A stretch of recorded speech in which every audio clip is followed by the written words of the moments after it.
Shalom, selamat pagi. Tanpa terasa saudara kita memasuki bulan Juli saudara ya. Dan bulan Juli ini kita akan banyak berbicara tentang komunitas. Kita orang-orang percaya Tuhan panggil saudara dalam satu komunitas dan tujuannya adalah supaya kita bertumbuh, kita bergereja, kita melakukan banyak persekutuan dan khususnya tentang goal. Di sini ada goal saudara ya, komsel orang bilang. Kalau kita komunitas of love, komunitas kasih dengan tujuan supaya kita semua bersekutu. Tapi saudara, saya tidak banyak berbicara tentang hal-hal yang praktis. Nanti Pastor Peter, Pastor Erna dan banyak hamba Tuhan yang berbicara tentang hal yang praktis tentang komunitas. Tapi saya akan berbicara tentang nilai-nilai, prinsip komunitas dalam kehidupan orang percaya. Apa yang Tuhan inginkan saudara ya.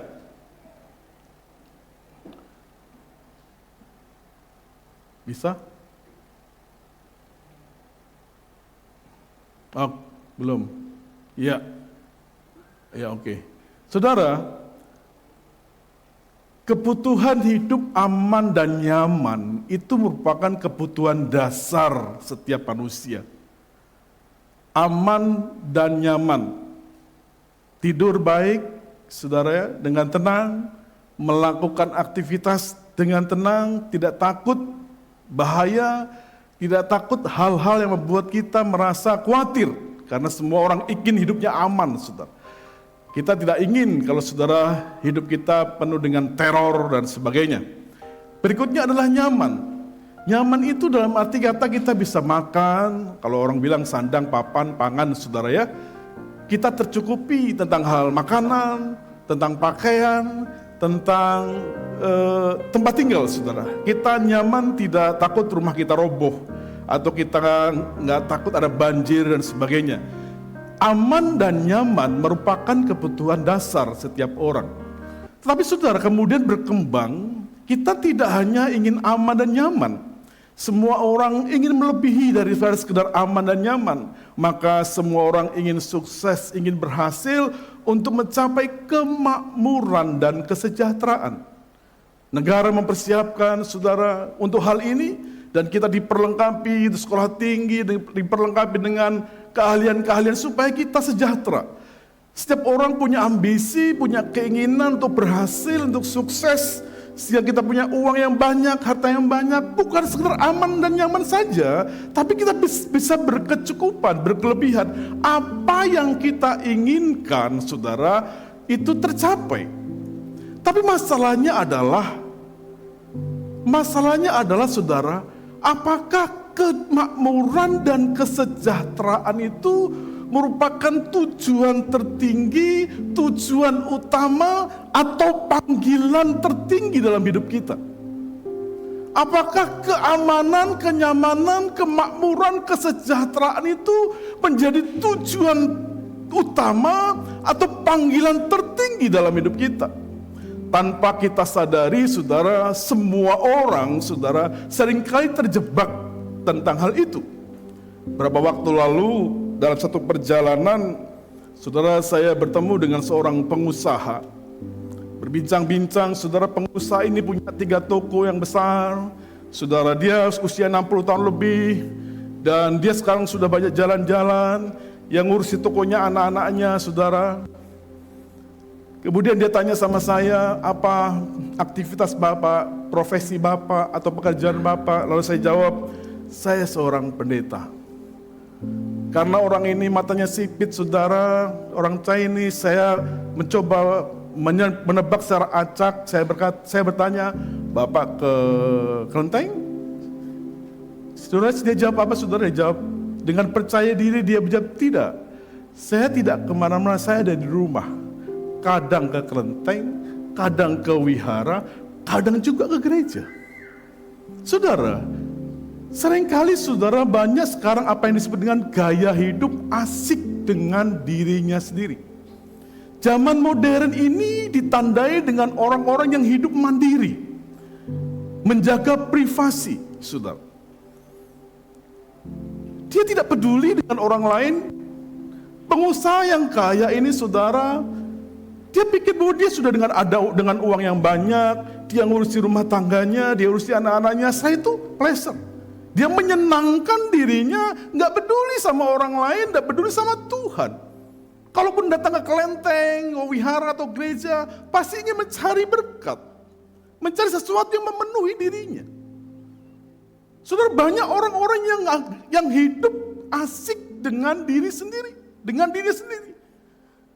Nggak peduli orang lain. Dengan uangnya dia bisa melakukan banyak hal, mencukupi dirinya sendiri. Dengan uangnya dia bisa menikmati hidupnya.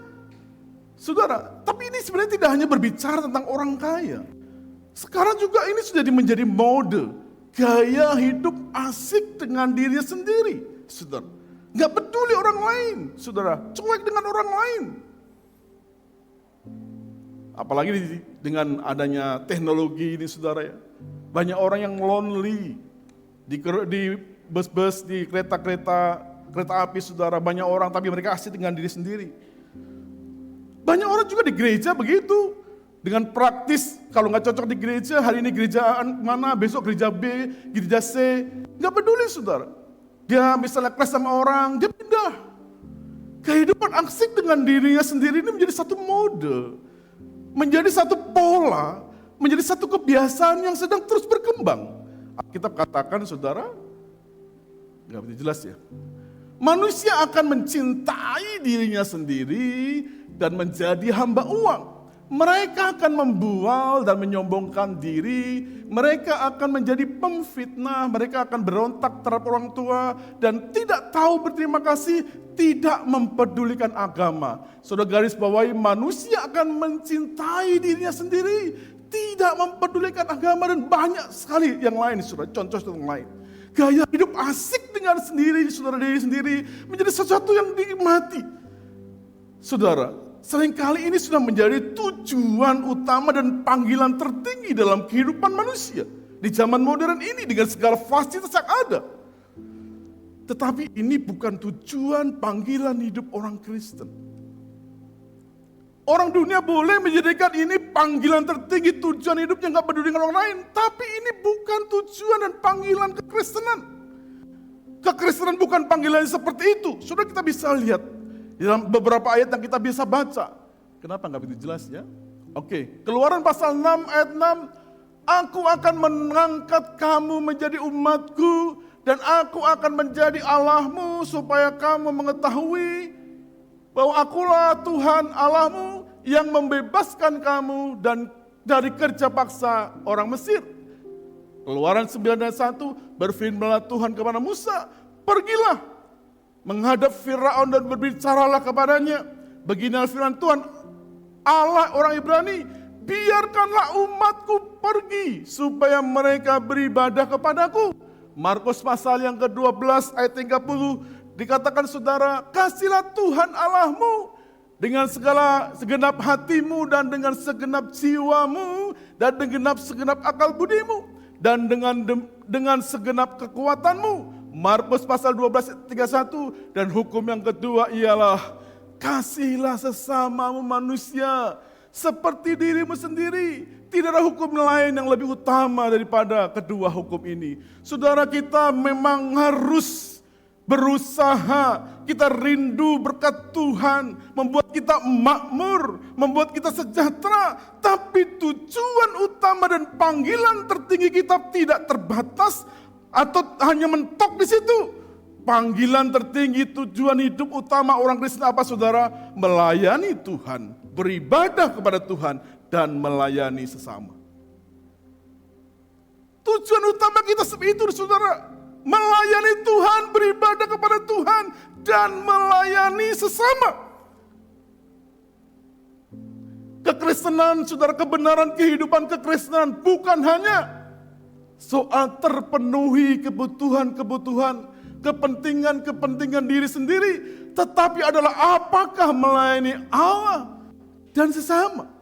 Kekristenan berbicara, kehidupan Kristen bukan hanya soal apa yang baik, apa yang tidak baik, tetapi apakah yang benar sesuai dengan kebenaran firman Tuhan. Katakan amin. Kalau kita saudara tidak punya prinsip seperti itu, kita sama seperti orang dunia. Bahwa tujuan panggilan hidup kita bukan gaya asik dengan diri kita sendiri. Di gereja seringkali terjadi seperti itu, nggak peduli dengan orang lain. Meskipun juga jadi pengurus gereja, seenaknya kadang datang tidak komitmen, sudah.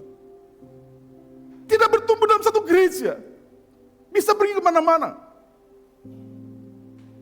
Saudara nggak berkata bahwa tujuan hidup saya Tuhan, tidak. Tapi kenyataannya saudara, tujuan hidup saudara melayani diri sendiri. Melayani diri saudara sendiri dengan kebutuhan-kebutuhan saudara. Saudara, apa yang terjadi? Kita lihat juga prinsip berikutnya. Kehidupan Kristen tidak lepas dari bergereja, berrelasi dan komunitas. Tuhan memanggil kita, saudara, church gereja. Itu artinya dipanggil keluar, saudara, untuk bersekutu, untuk berrelasi, untuk berkomunitas dengan sesama kita, dengan orang-orang di sekitar kita. Lanjutnya saudara, ada beberapa prinsip. Yang pertama, mengapa kita perlu berkomunitas, bergereja, berkumpul, saudara, berrelasi dengan sesama kita, orang-orang percaya khususnya. Yang pertama, mengapa kita perlu berkomunitas, berkumpul, atau berrelasi dengan orang lain, saudara?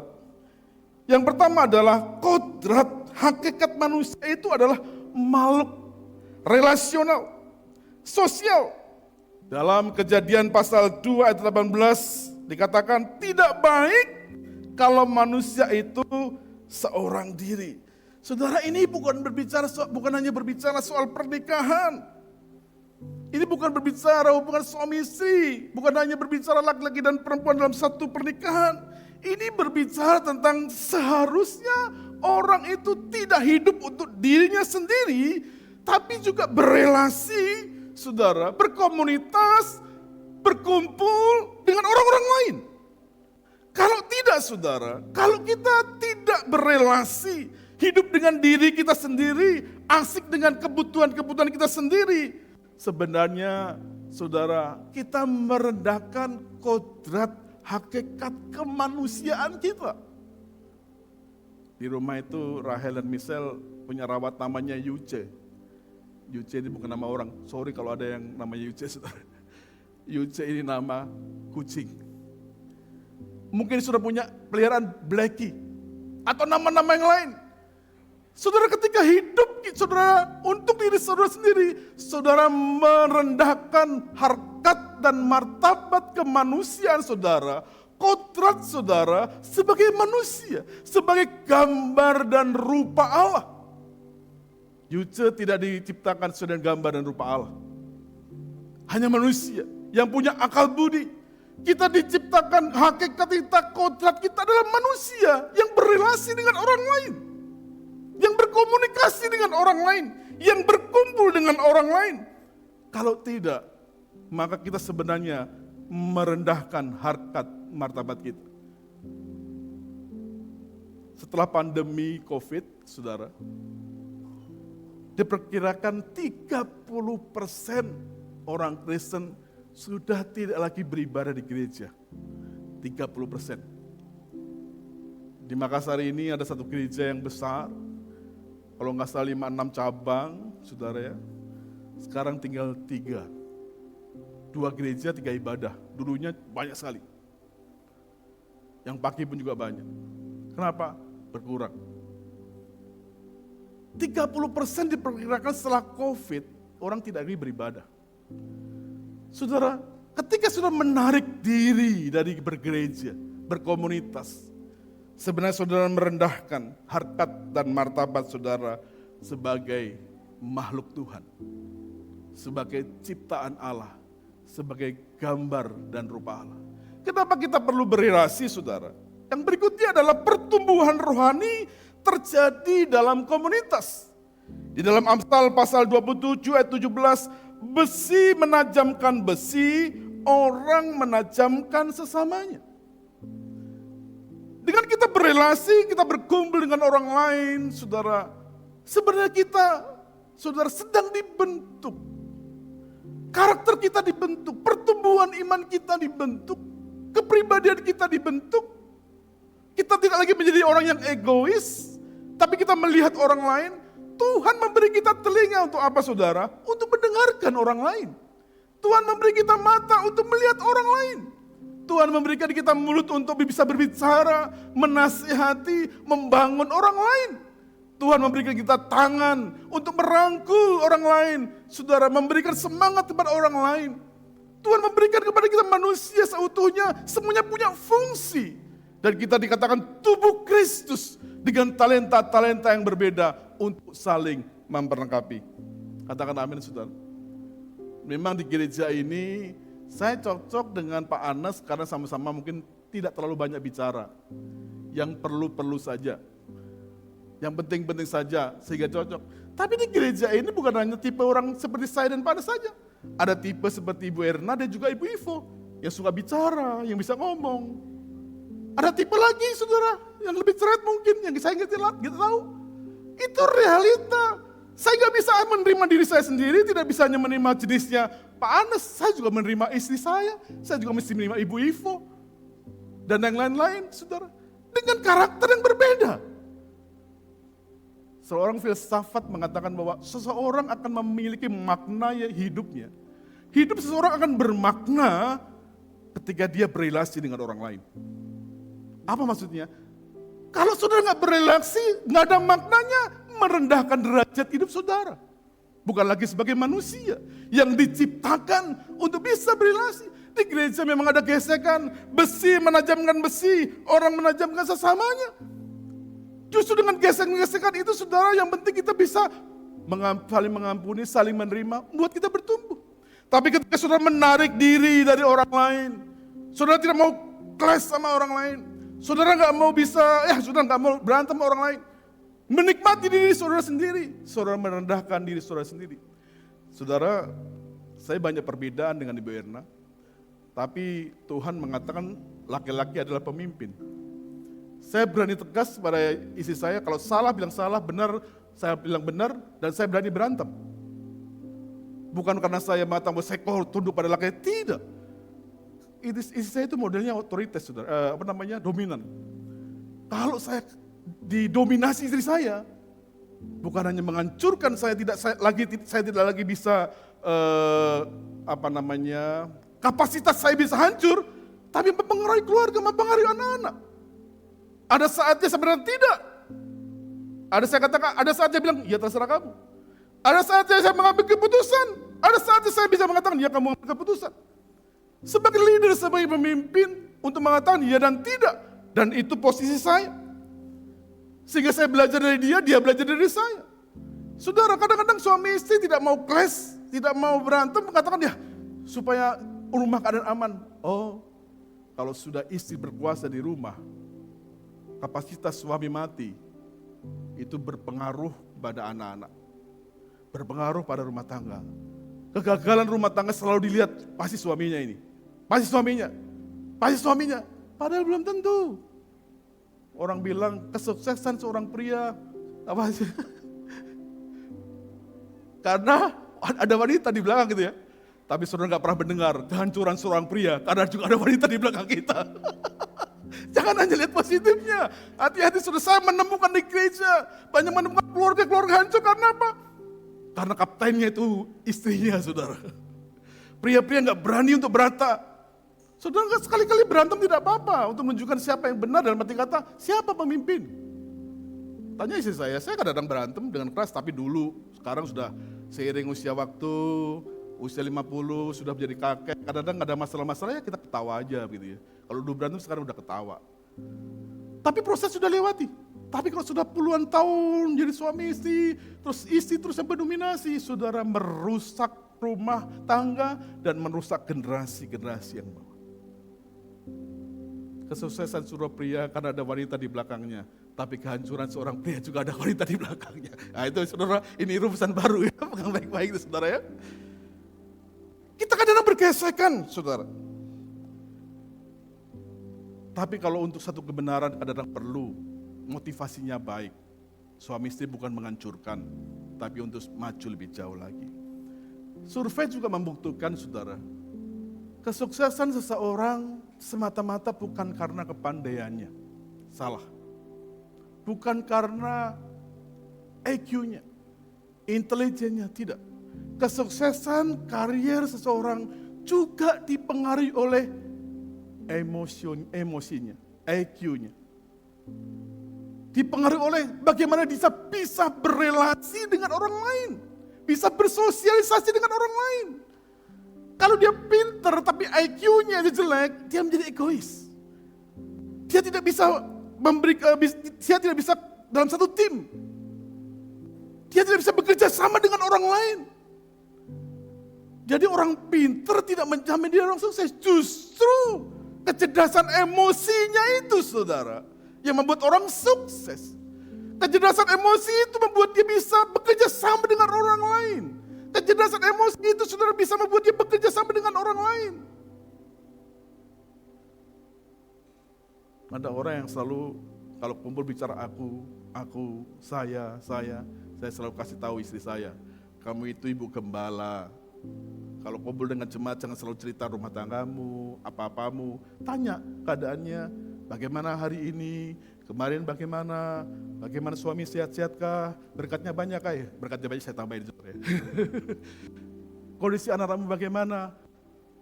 Kalau kita gembala saja, hamba Tuhan hanya menanyakan diri kita sendiri. Sebenarnya emosionalnya kita, kehidupan sosial kita nggak baik. Belajar untuk bisa melihat orang lain, saudara. Bisa berrelasi dengan orang lain.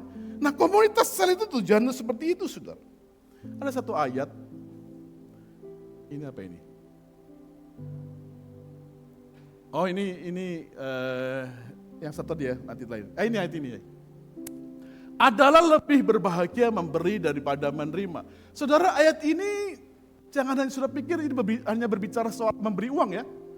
Adalah lebih baik berbahagia daripada menerima. Ini tidak hanya berbicara soal uang, tapi ini berbicara soal bagaimana kita bisa berbagi hidup. Membagi hidup kita, melihat kebutuhan orang lain.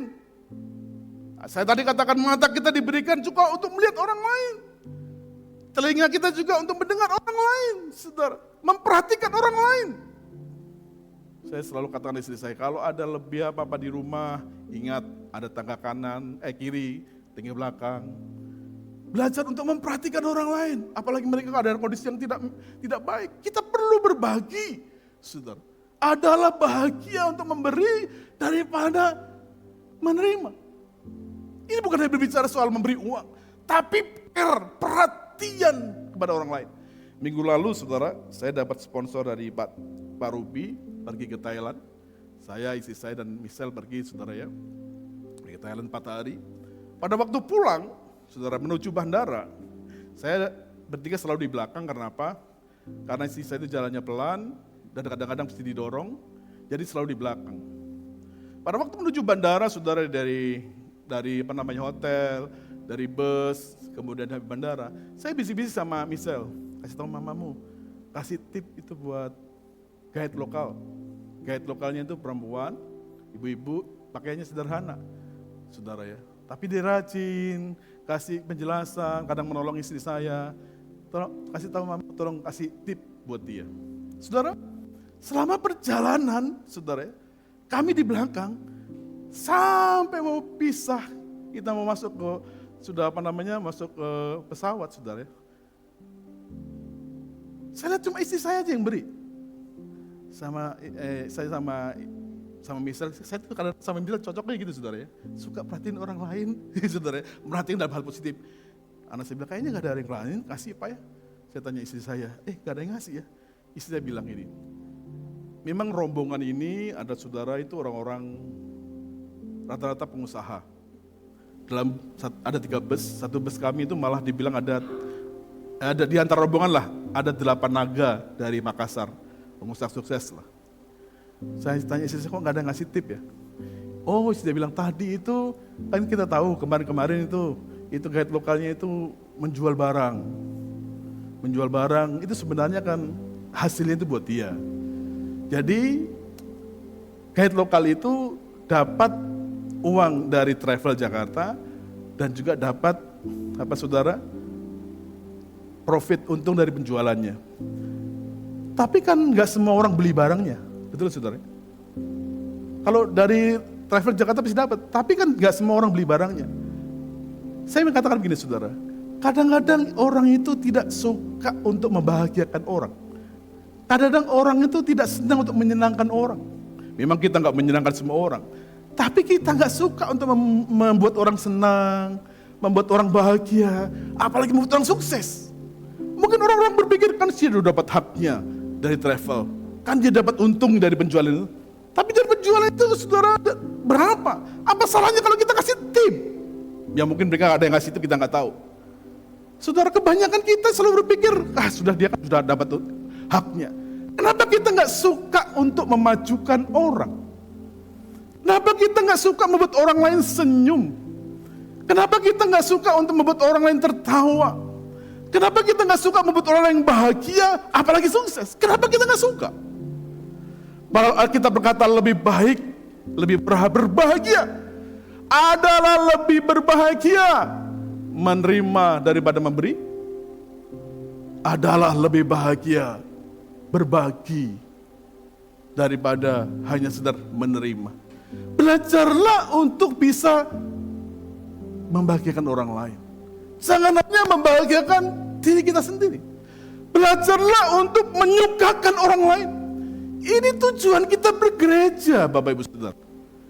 Tujuan call itu seperti itu, memperhatikan orang lain, belajar membahagiakan orang lain.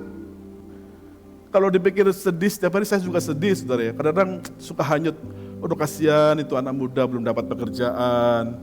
Oh kasihan itu wanita usianya sudah 28, 30 tahun belum dapat jodoh. Saya sering kali bilang sama istri saya, cariin jodoh kayak anak-anak suka bilang, papa ini kan lama-lama jadi pencomblang. Lama-lama kok suka begitu. Kadang-kadang saudara saya ingin mereka itu suka cita gitu, mereka bahagia.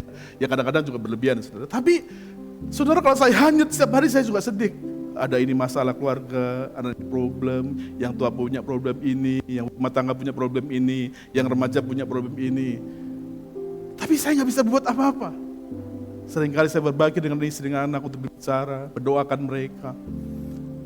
Tuhan saudara ingin kita seperti itu.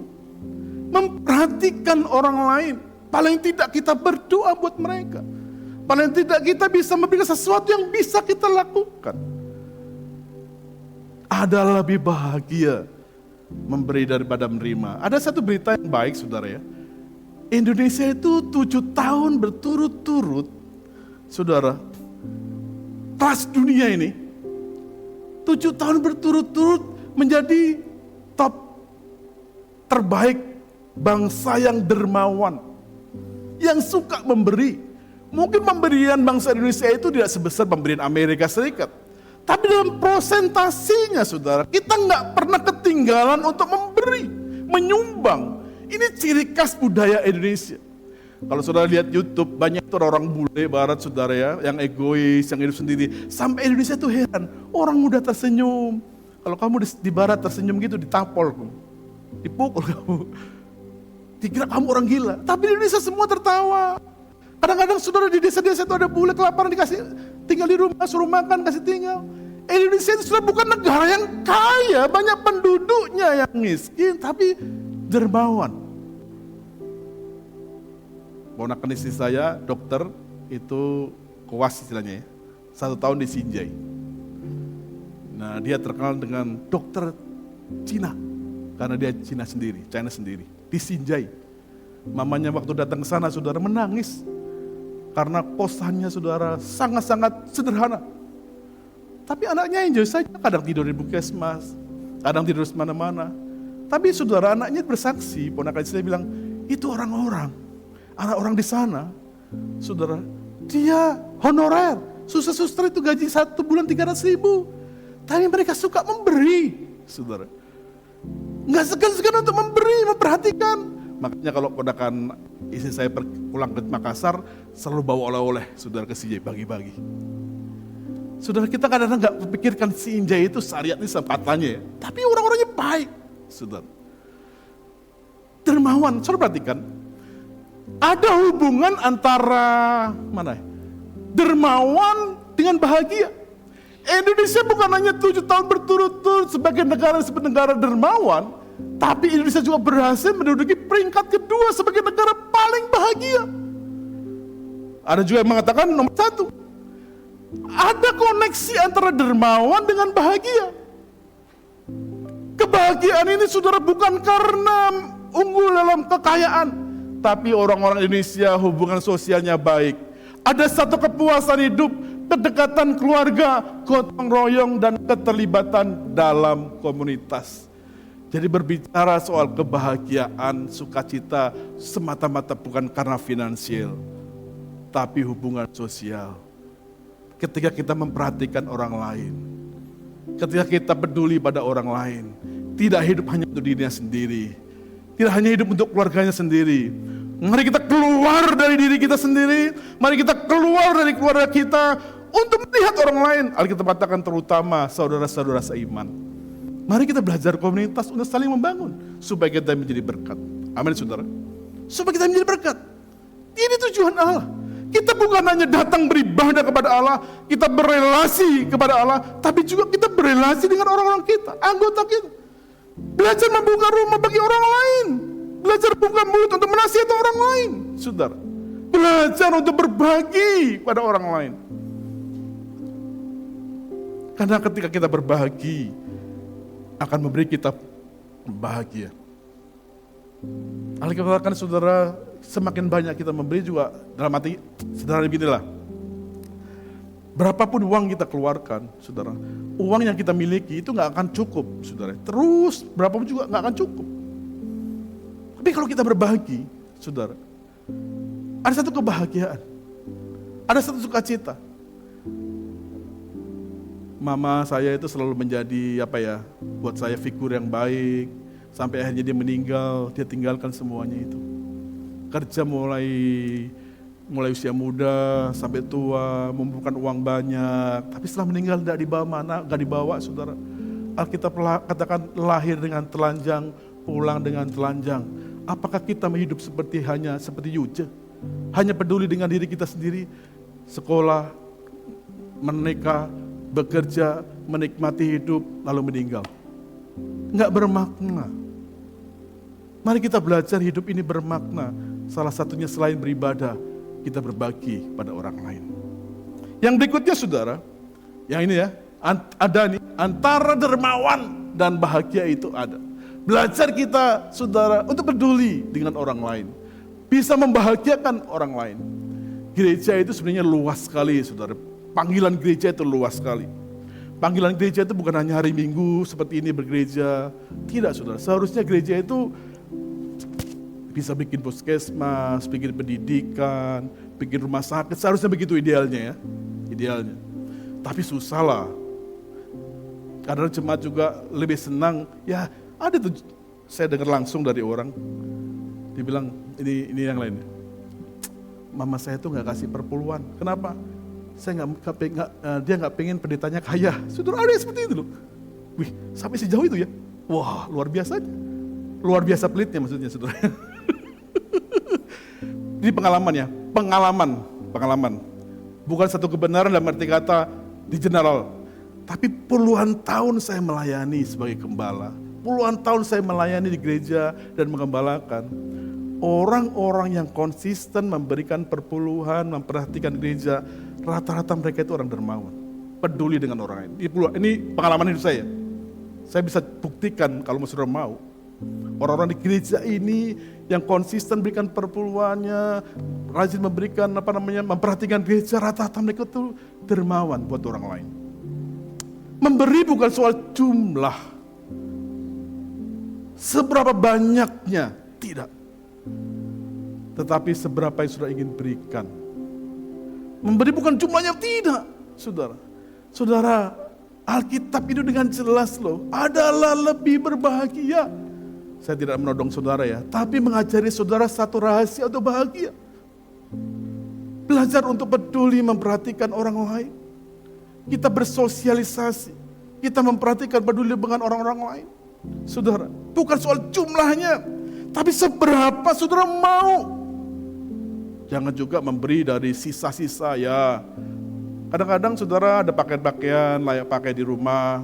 Saya ada orang-orang saya di luar, saya tanya, saya ada pakaian di rumah layak pakai, mau enggak? Saya nggak langsung beri. Saya bilang, oh ya mau Pak. Orang-orang anak-anak muda di sekitar ini panggil saya itu Bapak. Ada Bapak gitu. Ya mungkin itu panggilan dalam hati dibapakkan itu saudara ya. Kalau ada saya tanya mereka, ada saya pakai mau enggak? Saya nggak pakai, ada yang baru kekecilan, kecil yang saya pakai, ada juga yang saya udah pakai. Oh mau Pak. Saudara, belajar untuk perhatian, itu kecil, nggak seberapa. Tapi kita belajar untuk peduli. Di Komsel, di komunitas gereja, saudara, kehidupan Kristen itu bukan kehidupan rohani yang sifatnya terisolasi. Pokoknya saudara datang pada Tuhan, selesai, tidak. Kehidupan Kristen bukan buat saudara terisolasi dengan diri sendiri. Kehidupan Kristen itu adalah membuat kita untuk melihat, berbagi dengan orang lain. Yang terakhir, yang ketiga, saudara, supaya kita berkomunitas. Kenapa? Kok nggak bisa lagi? Kelewatan.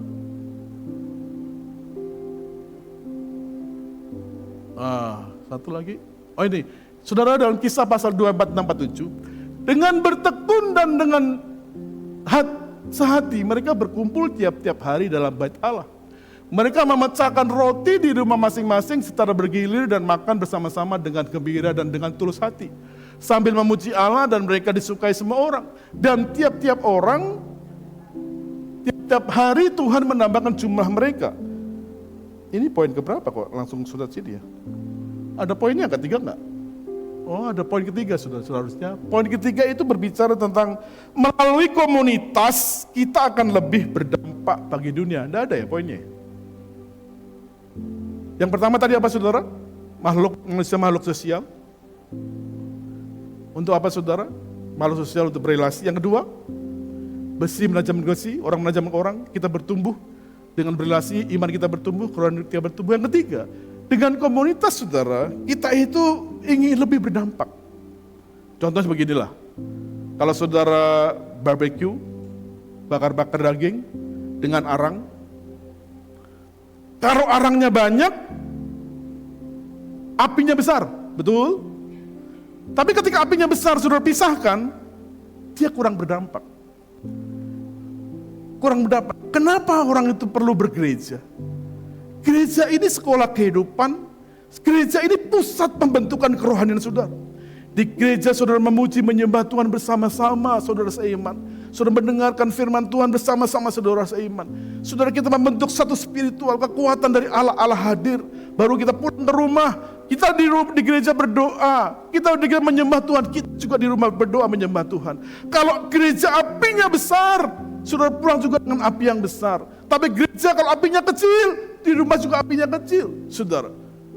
Dan satu minggu sekali sebenarnya nggak cukup, perlu ada komunitas share supaya api itu terus tumbuh lagi. Saudara perhatikan Kisah pasal 2, 4, 6, 47. Dengan bertekun dengan sehati, mereka berkumpul tiap-tiap hari dalam bait Allah. Mereka memecahkan roti di rumah masing-masing secara bergilir dan makan bersama-sama dengan gembira dan dengan tulus hati, sambil memuji Allah, dan mereka disukai semua orang. Dan tiap-tiap hari Tuhan menambah jumlah mereka dengan orang yang diselamatkan. Mungkin saudara bertanya, Pak, apa kita letterlek seperti itu? Kita setiap hari berkumpul memecahkan roti, apa kita harus berbagi, terus kekayaan kita bagi-bagi? Bukan seperti itu. Saya ingin dikatakan begini, backgroundnya saudara ya, latar belakangnya ayat ini, kenapa murid-murid berkumpul, mereka sehati berbagi, saudara, mereka saat itu dalam kondisi tertekan.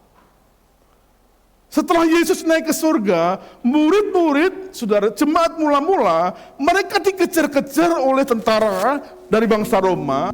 Mereka mau dibunuh, saudara, mau dicincang, mereka mau dikasih makan kepada singa atau harimau. Mereka dikejar-kejar, mereka ketakutan. Lalu mereka berkumpul bersehati. Setelah Tuhan naik ke surga, mereka berkumpul bersehati, saling berbagi, saudara, supaya mereka kuat, saling menguatkan. Ada bahaya, ada rintangan, ada halangan, ada tekanan yang membuat mereka mengalami secara manusia takut. Tapi ketika mereka berkumpul bersehati, mereka jadi kuat. Kita mungkin gak langsung setiap hari kita beribadah, kita berbagi, tapi spiritnya adalah saat itu saudara jemaat mula-mula menghadapi bahaya dari tentara Nero, tentara Roma, mereka dikejar-kejar mau dibunuh, mereka bersekutu bersama supaya kuat. Hari ini bahaya kita bukan seperti itu mungkin. Kita tidak sehari-hari dikejar teroris, kita bisa beribadah, tapi saudara musuh kita, saudara singa, kekuasaan kegelapan saudara coba menghancurkan kita. Anak-anak kita diperhadapkan dengan bahaya narkoba, pergaulan yang buruk. Itu masalah-masalah kehidupan yang kita hadapi, tantangan-tantangan yang kita hadapi. Melalui persekutuan ibadah, melalui call, kita dikuatkan saudara. Kita saling-saling sama-sama berdoa untuk sama-sama memberikan kekuatan nasihat. Alkitab katakan apa saudara? Sebab di mana 2 atau 3 orang berkumpul dalam namaku, di situ aku ada di tengah-tengah mereka. Ketika kita berkumpul bukan sekedar ngomong-ngomong, bukan sekedar sharing, tapi ada Allah di situ. Saya tidak setuju sekali kalau ibu-ibu terus bilang, Pak kita mau ada arisan, aduh jangan deh. Ini bukan kumpulan sosial, ini bukan PKK, ini gereja. Kadang-kadang hal begitu yang dunia dimasukin maksudnya baik tapi seringkali berantem. Saudara itu jangan, lebih baik kalian berdoa, saling mendoakan, saling menasihati.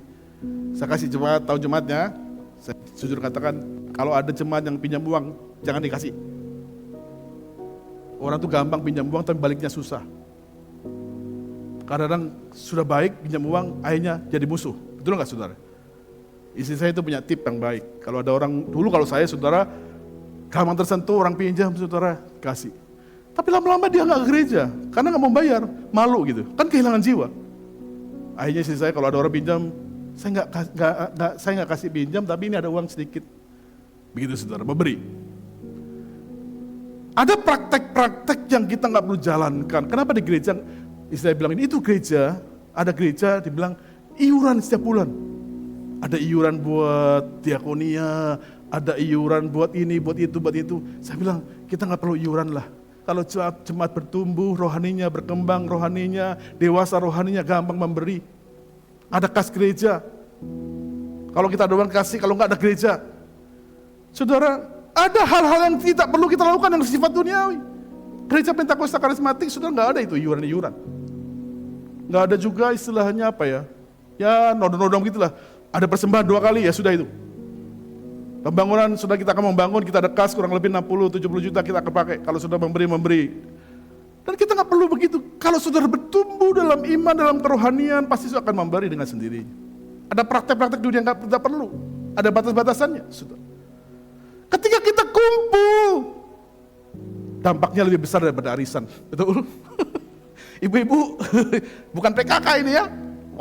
Kaum wanita WBI, ketika saudara berkumpul, Tuhan hadir, dampaknya lebih besar daripada arisan. Kadang-kadang arisan itu saudara bikin perpecahan. Waktu belum dapat dia rajin sekali ikut. Tapi sudah dapat, hilang batang hidungnya kemana gak tahu. Jangan-jangan rapture ya, saudara. Hal yang gak perlu sudah lah. Tapi ada yang bilang, Pak kita sedikit-sedikit aja. Oh ya sedikit-sedikit, yang penting buat tujuannya apa? Supaya kumpul-kumpul ya oke lah. Jadi motivasinya untuk kumpul-kumpul, bukan untuk arisan. Karena begitu, saudara ya. Sebab di mana 2 atau 3 orang berkumpul dalam namaku, di situ aku ada di tengah-tengah mereka. Saudara, biarlah kita hari ini membuka diri saudara. Buka hati, buka pikiran, tidak hanya self diri sendiri, tapi melihat orang lain. Saya sering kali ceritakan, kenapa Yesus mau datang? Buat apa dia mau mati? Apa untungnya buat manusia? Apa untungnya dia capek-capek datang ke dunia, sudah lalu dicaci maki, diludahin, lalu disalib? Dia punya empati, jiwa sosialnya tinggi. Tapi kenapa kita jemaatnya tidak bisa meneladani Tuhan yang punya jiwa sosial? Dia bisa berkata, itu diriku sendiri.